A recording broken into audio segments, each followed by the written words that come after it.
তবে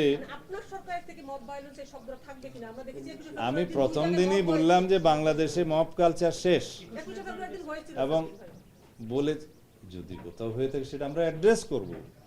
এমন না যে আমি এখানে বলে দিলাম মব ভায়োলেন্স হয়তো কেউ করবে না, এমন তো না, কিন্তু আমাদের অ্যাকশনটা দেখতে হবে, যাতে মব ভায়োলেন্সের এগেনস্টে, মব কালচারের এগেনস্টে আমাদের রিয়েকশনটা কি। আমরা রিয়েক্ট করব খুব কঠোরভাবে।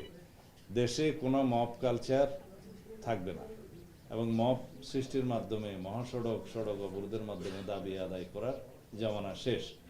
বৈধ পন্থায় স্মারকলিপি দেবে, মিছিল করবে, সমাবেশ করবে, আদালতে যাবে, এবং যে কোনো বৈধ বা আইনানুগ কোনো দাবি দেওয়া থাকলে সেটা যথাযথ ফোরামে উপস্থাপন করবে, বিবেচনা হবে। এটাই নিয়ম।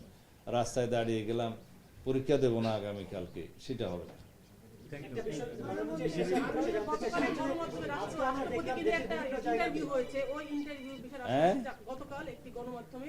রাষ্ট্রপতিকে এখন যিনি আছেন তাকে নিয়ে একটি ইন্টারভিউ হয়েছে, উনি বলেছেন আগের সরকারের যিনি সাবেক প্রধান উপদেষ্টা ছিলেন তাকে নিয়ে অনেক কিছু কথা বলেছে, যে উনি বিদেশ থেকে আসার পরে তার আচ্ছা, এই প্রশ্ন এখানে আসবে নাকি? আইন শৃঙ্খলার সাথে জড়িত এই বিষয়ে আপনারা সরকারের পক্ষ থেকে এগুলা আইন শৃঙ্খলা, এগুলা এই বিষয়টা কিভাবে দেখছেন আপনারা? আসলে এগুলা আইন শৃঙ্খলার সাথে জড়িত।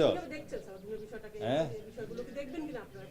প্রত্যেকেরই সাংবিধানিক অধিকার নিশ্চিত করা হবে, প্রত্যেকেরই কথা বলার অধিকার আছে, যে যার মতো করে কথা বলবে, যারা জবাব দেওয়ার তারা জবাব দিবে। ধন্যবাদ।